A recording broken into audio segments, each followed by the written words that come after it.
Kunjani lapha? Ngiyaphila njani papa?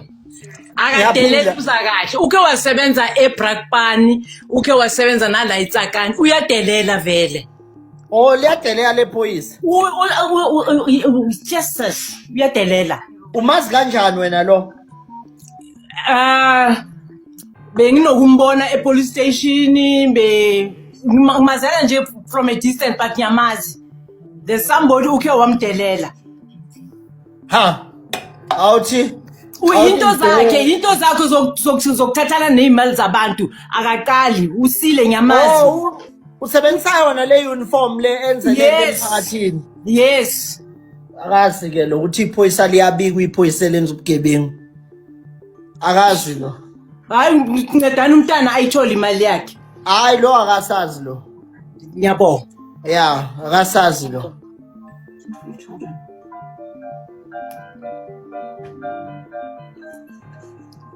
Ngicela ufonele lona osebenza khona epolice station sase Fostolas. Okay, ukhona lo abathu Themba. Kulungile phela. Naba no General Mkhwanazi bazombona nje. Phela lalela wena sisi, yazi kwenzakalani? Kuyenzeka umuntu akusabise athi masunge expose ngengikhokhe. Yazi usukenzeni? Usuyenzela ukubhulisha wedwa ngale ngasekhoneni, udansela isiginci sakhe. Kodwa the moment uphumela obala, iyabhema ke ngikutshela. Uyazwa? Mawuqala uphumela obala iyabhema uyazwa. Kodwa ke ngifuna ukuqinisekisa mina, alikho ilungelo la kulomthetho wase South Africa othi isigebengu kufanele sitotoswe. Ayikho leyo nto leyo uyazwa. Yeah, uyabona nje bangimfokofisa nami ngimshaya ngethotsha. Le thotsha lokufokofisa amaphoyisa ayenza ngale makhoneni. Mina ngiyenza public wona yenza emakhoneni uyazwa. I understand amaphoyisa le language yami. Abantu abangayi understand igebengu ngoba igebengu sifuna uphathwa soft. Lenja le ingcolisa uniform kababa uMkhwanazi le. Khona othi I think he is still in Brakpan.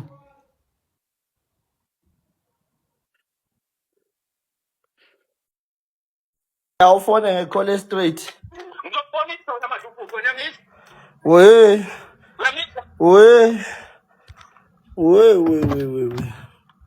Sasabisa. Asatshiswa la ekhaya la. Right. Ishubileke njengamanje. Kuyaliwa ke manje. Kuliwa namaphoyisa ke impela ke manje namhlanje. Ake sizwe amaphoyisa. Kuyaliwa ke manje kuvukiwe. Sivukile emoyingcwele. Kunjani bhuti? Yebo bhuti. Ubabaxana omncane mfethu lo. Ya wena bhuti lo muntu lona ingane uyibhulishile yabo. Ingane mfethu ize kimi yabo ngoba izokhala ingane iyi-student. Ube nokuyiboleka imali uXolani aphinda ayibuyisele yabo. Ngize nginanama voice note mfethu evidence la khona ingane mfethu eyinyela nje itshela ukuthi lalela la wena nginenkinga zami mina ungazongitshela ngemadlana yakho mina nginenkinga zami la ningabe kuyimanje angazi ngisabhize empilweni yami kwashaqima eyinyela ingane obecaba ukuthi ngeke ilithole usizi yabo. Ingane iza kimi ngoba isiphumela obala and ngisendela yonke into and lo Xolani lo useyiblockile ingane yabo. Uyabona? Ngicela ukubuza mhlawumbe. Yeah, ungabuza. Ungabuza bhuti. Yeah. Yeah, mayengafuni ubhedelwa ireputation imfowethu akakhokha imali yabantu ngisusa amavidiyo kuphelile. Yeah bhuti, i-account ngakunika yona bhuti ungene u-5,500 wengane, ingane iqhubeke nempilo yayo nani niqhubeke nempilo yenu. Angangisabisi mina bhuti ngiyasebenza namaphoyisa silwisane negebengu angangithusi. Xolani akasile iphoyisa elingangithusa. Yeah.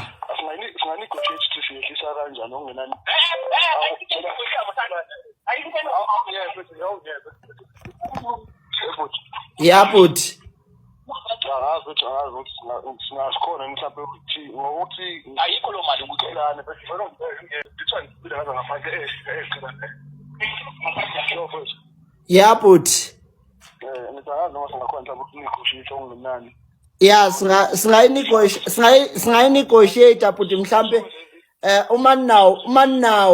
uma ngabe ninawo ku-4,000 singayi-negotiate. Angazibone mina bengiqhumela mina lami isayidi ukuthi ngingazama mhlawumbe sibale nokuthi ngisehlisa kanjani. Oh, okay. Hayi uyabona mawuthi wena ufuna senza ama-arrangement kusho ukuthi ngavele mina ngiyistophe from ekuzaleni ebese imali yabantu mhlambe ingene mhlambe sithi kulokhu ake sithi nje manje uthi hayi hlatshwa nawu 2,000 usisakaniwe bese kuthi makuphela inyanga futhi siphinde simuthi 2,000 yabona kuthi makuphela inyanga simuthe yokugcina you understand. Kuzomela kodwa sibale ukuthi sihlasa kanjani ngoba njengamanje ngizoyilwa ngingedwa ngibukela igama lokuthi wena dilike truckini umfowenu uyatrenda ngapha usenkingeni kwenzakalani la ukhona. Yeah, inkinga yakhe yazini inkinga yakhe akwazi ukukhuluma nabantu yabona the very same thing ayenza kumina uyenze enganeni. Angifuni ukuthi ngijule kakhulu ngoba nami ngiyayifika manje i-trend ngizwa ngawo uma ngifika. Yeah. Yeah, anginakho nano TikTok ke mina ngiwesho futhi mina nami ngiseduzane nabo laba oxolani ngingaphansi kwabo angisole umuntu o-expose kakhulu social media mina ngazi ukuyidrive i-truck ngikule Facebook. No hayi ngiyakuzwa but ukhuluma kwakho impela uzunobuntu cha ngikulalele ngiyakuzwa asibambisane ke bhuti kulungiswa imetha uyabo asibambisane kulungiswa imetha ingaziphepezeleke ngoba umnikazi wayo ngiyambona ucabanga ngalo awukwazi ukulwa nabantu abalwisana nobugebengu. Yeah, awulwi nabo mhlambe bengalwa mhlambe namanye amaphanda kodwa angazami la kimi ingakho ngimtshelile into angimesabi mina ngimoyiki.